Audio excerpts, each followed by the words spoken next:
The Pope-Leighey House is a striking example of Frank Lloyd Wright's work, a cypress and brick masterpiece so connected to nature it includes a kitchen window made for reaching out and picking herbs. One of the highlights of this home is its unusual windows. These features are a striking sign of the way Frank Lloyd Wright rethought the relationship between homes and natural light. If you walk through the galley from the entry to the bedroom, you'll find light hung like pictures on the wall.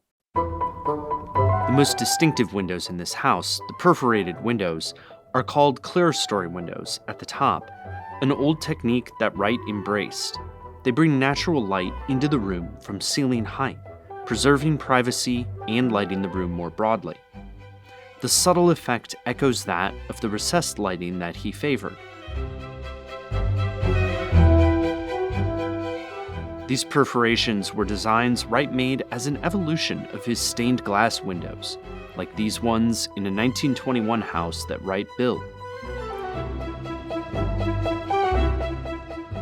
Each type of house, like the Pope-Leighey House, received their own unique design.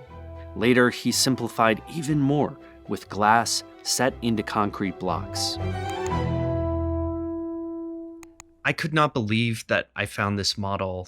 I was there earlier this week, and then when I programmed in the exact date and time that I shot a specific clip at the house, your model matched the light perfectly. John Latrobe's painstakingly designed 3D model of the Pope-Leighey House lets anyone play around with light. Then you can render a more realistic version that is super accurate. If I shot the clip at 442, for 429, the light was a little off, but if I put in 442, it was exactly correct. I mean, did you know that that would happen? No, I had no idea that it was that accurate. What I usually do is I try to find at least the floor plan and the 4 elevations, and then I'll dig around for photos too to get the details in.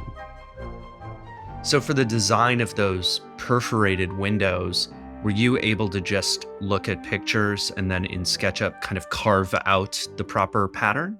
Yes, I found a very good drawing of it online that was to scale, and that I used as my basis for it. These clerestory windows were combined with other perforated windows of the same design, like these in the child's bedroom, and large, wall-sized windows that let in tons of light throughout the day. But all this would have been just a design touch if it weren't at the center of a broader attempt to make light part of the house. I didn't think I was going to like the house as much as I did. I thought, well, it doesn't look like it's a very big house, which it isn't, but it also didn't look like it had a very good layout from what I could tell from just looking at floor plans and a few bad photographs that were out there at the time. But being in the house was such a different experience, that entryway and then the walk down into the living room and tiny but really functional kitchen, the office off to the side. And the fireplace. Wright always builds a fireplace to be this special thing, this place where people can gather around. And in that house, it really felt that way. This house is what Wright called a Usonian, his model for a new American house. As an architect, Wright was famous for legendary large projects, from the Roby House to Tokyo's Imperial Hotel to the Johnson Wax headquarters. After earlier experiments in affordable housing, by the 1930s, he was seriously seeking to bring his principles to more people. As he later wrote in The Natural House, he believed in a building as dignified as a tree in the midst of nature. The Herbert Jacobs House in Madison, Wisconsin, is considered Wright's first Usonian, and a Time magazine article about Wright and that Jacobs house inspired a DC area journalist to beg Wright to build him a Usonian too. The Pope-Leighey House features many Wright trademarks that help the distinctive windows light the house in God's way, the natural way, as nearly as possible in the daytime and at night as nearly like the day. One is clearing obstructions.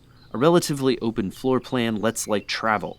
See how the living room and dining room area connect? Radiant floor heating means no radiators took up space or obstructed light. Wright hated attics for a similar reason, so he recommended people get rid of the attic, and if they didn't, they use a clerestory or lantern.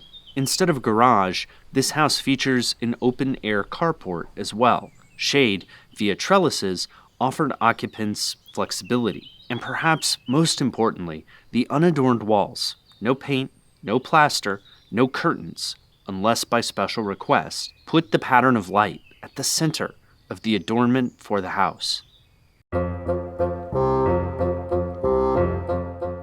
This was a stark break from a lot of design at the time, where relatively small windows were covered, walls were plastered, and floors were carpeted.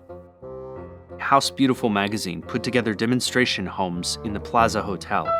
They represented the prevailing aesthetic: closed floor plan, carpet, lots of curtains, visible light features, basically anything that blocked light. The Usonian challenged trends. It didn't become ubiquitous, but the design meant light was as important a material as brick and wood. Levittowns are some of the most famous suburban mass developments in the United States. They were, in some ways, the antithesis of Wright's dream of organic interaction between a house and nature. But developers William and Alfred Levitt's open floor plan design was inspired by Wright's approach.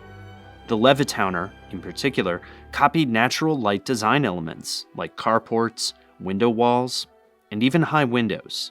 But Wright's massive influence doesn't capture the scope of his philosophy. He hoped that architects would prioritize the proper orientation of the house to make windows work well with the light. How did you figure out the orientation? The floor plan I had the north arrow on it. That's always helpful. The Pope-Leighey House was actually moved to its current location in Alexandria, Virginia. It was designed to face south before being built facing northwest and then reoriented slightly during moves at Woodlawn. The light creates a different house, not only at different times of year, but in different locations. Frank Lloyd Wright didn't just consider the placement of the windows, but also the position of the stars.